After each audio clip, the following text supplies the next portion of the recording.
وردی ہو یا واسکٹ سب کا احتساب ہوگا، پاکستان کے دشمنوں اور لٹیروں سے حساب لیا جائے گا، وزیر دفاع خواجہ آصف کا دو ٹوک اعلان۔ وزیر دفاع کا فیض حمید اور بانی پی ٹی آئی کے خلاف مزید کارروائی کا عندیہ۔ خواجہ آصف کا کہنا تھا 9 مئی واقعات کے پیچھے بھی فیض حمید کا ہاتھ تھا، پی ٹی آئی قیادت طالبان سے روابط رکھتی ہے اور انہیں بھتہ دیتی ہے۔ خواجہ آصف کا مزید کہنا تھا فیض اور بانی پی ٹی آئی کا گٹھ جوڑ جاری رہتا تو ملک اندر سے تباہ ہو جاتا۔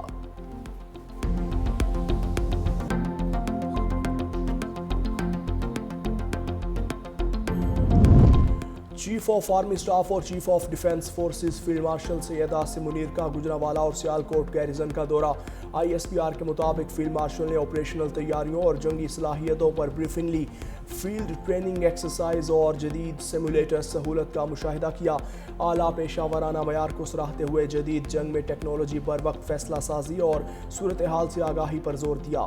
افسران اور جوانوں کے بلند حوصلے کی تعریف کی۔ چیف آف ڈیفنس کا کہنا تھا کہ قومی استحکام کو نقصان پہنچانے والے عناصر سے نمٹنے کے لیے تیار ہیں۔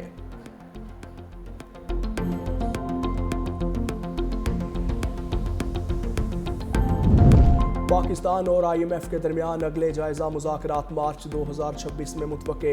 ذرائع کے مطابق توسیع، فنڈ فیسلٹی اور کلائمیٹ فائنانسنگ پروگرامز پر بیک وقت بات چیت ہوگی۔ رواں مالی سال کی پہلی شش ماہی کارکردگی کا جائزہ لیا جائے گا۔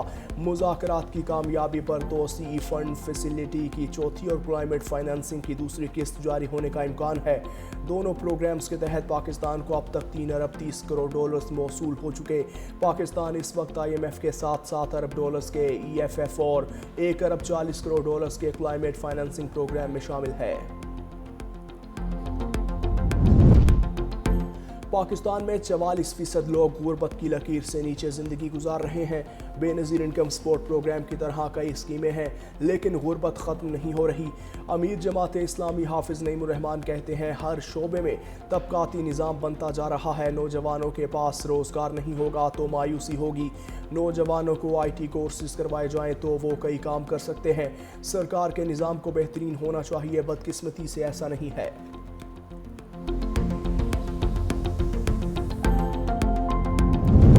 کراچی میں 35ویں نیشنل گیمز کے اختتام پذیر ہو گئی۔ Field marshal Asim Munir, chairman Peoples Party Bilawal Bhutto Zardari, وزیر اعلیٰ مراد علی شاہ بھی اختتامی تقریب میں شریک۔ پاکستان آرمی نے سب سے زیادہ میڈل جیتنے کا اعزاز برقرار رکھا۔ بلاول بھٹو نے فیلڈ مارشل سید عاصم منیر کو روایتی سندھی ٹوپی اور اجرک پہنائی۔ فیلڈ مارشل نے پہلی، دوسری اور تیسری پوزیشن حاصل کرنے والے ایتھلیٹس میں انعامات تقسیم کیے۔ چیئرمین پیپلز پارٹی بلاول بھٹو زرداری کا کہنا تھا نیشنل گیمز کی میزبانی سندھ کے لیے باعث فخر ہے، تمام کھلاڑیوں نے شاندار کارکردگی دکھائی۔ بلاول بھٹو نے تقریب میں شرکت پر فیلڈ مارشل سید عاصم منیر کا سندھ کے عوام کی جانب سے شکریہ ادا کیا۔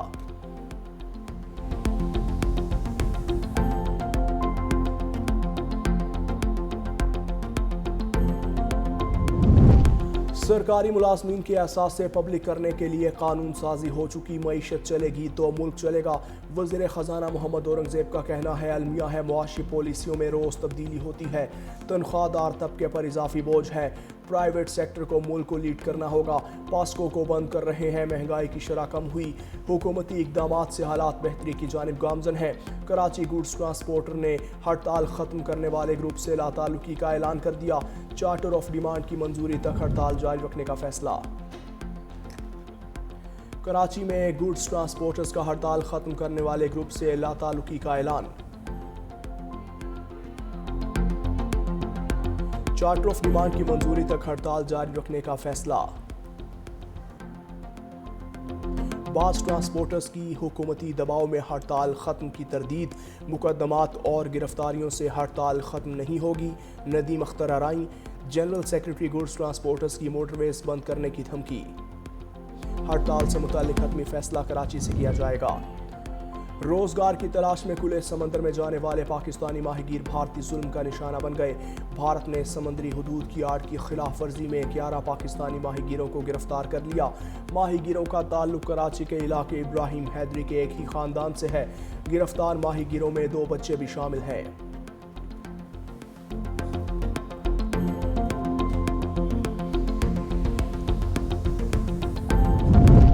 لاہور میں بسنت کے انعقاد کے لیے پتنگ سازوں کی رجسٹریشن کا عمل شروع۔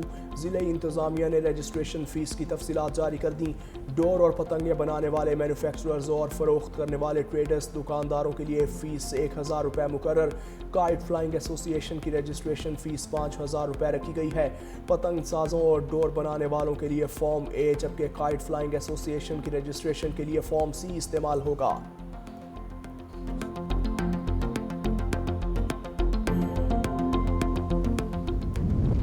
موٹر سائیکل برآمد کراؤ، ای چالان وصول پاؤ۔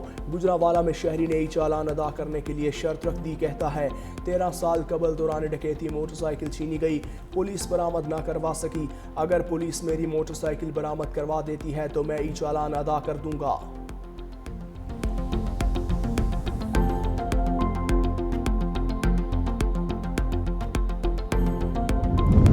امریکی اسپیشل فورسز کی سری لنکا کے قریب سمندر میں کارروائی۔ بحر ہند میں چین سے ایران جانے والے جہاز پر چھاپہ مار کر دفاعی سامان ضبط کر لیا۔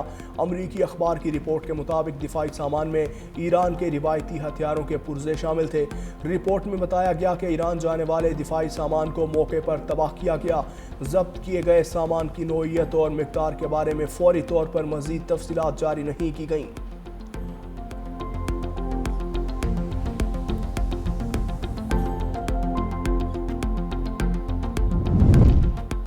مقبوضہ جموں کشمیر میں بھارتی ظلم اور بربریت کا تسلسل۔ مودی سرکار کے زیر سایہ قابض بھارتی ایجنسیوں نے ایک اور کشمیری نوجوان کو اغوا کے بعد بہیمانہ تشدد سے قتل کر دیا۔ خالد شریف بٹ کی مسخ شدہ لاش وجے پور سے مل گئی۔ سوگوار خاندان کا شدید احتجاج، حریت رہنماؤں کی بھی شدید مذمت۔ قابض فورسز کی غنڈہ گردی عروج پر جا پہنچی۔ کشمیری رہنماؤں کا کہنا ہے ظلم و ستم کشمیریوں کی حق خود ارادیت کی تحریک کو کمزور نہیں کر سکتا۔ ٹرمپ نے ایک بار پھر تھائی لینڈ اور کمبوڈیا کے درمیان جنگ رکوا دی۔ دونوں ممالک کے سربراہان سے گفتگو کے بعد ٹرمپ نے کہا تھائی لینڈ اور کمبوڈیا تمام جھڑپیں روکنے پر متفق ہو گئے۔ تھائی وزیر اعظم کا کہنا ہے کہ صدر ٹرمپ سے کہا ہے کہ کمبوڈیا کو دشمنی روکنے کا کہیں۔ کمبوڈیا کے ساتھ ابھی تک کوئی جنگ بندی نہیں ہوئی۔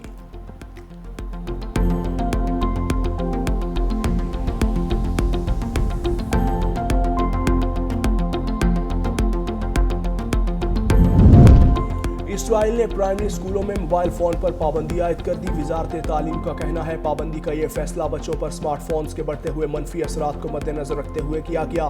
پابندی سے متعلق کلاس روم میں آگاہی پروگرام اور والدین کے ساتھ مکالمے کا انعقاد بھی کیا جائے گا۔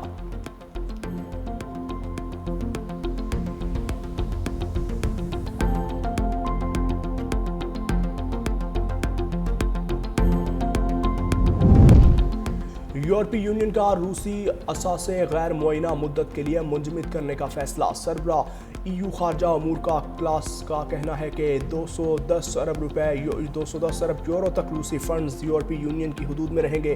روس کو فنڈز کی واپسی کے لیے یوکرین کو مکمل معاوضہ ادا کرنا ہوگا۔ مذاکرات میں سنجیدگی کے لیے روس پر دباؤ بڑھاتے رہیں گے۔ یوکرین کی طویل مدتی مالی امداد ہماری ترجیح ہے۔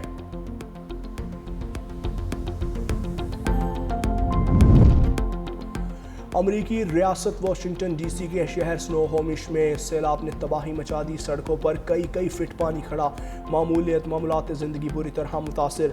متعدد خاندان اپنے گھروں میں محصور ہو کر رہ گئے۔ کشتیوں کے ذریعے گھروں میں پھنسے خاندانوں کو محفوظ مقامات پر منتقل کیا گیا۔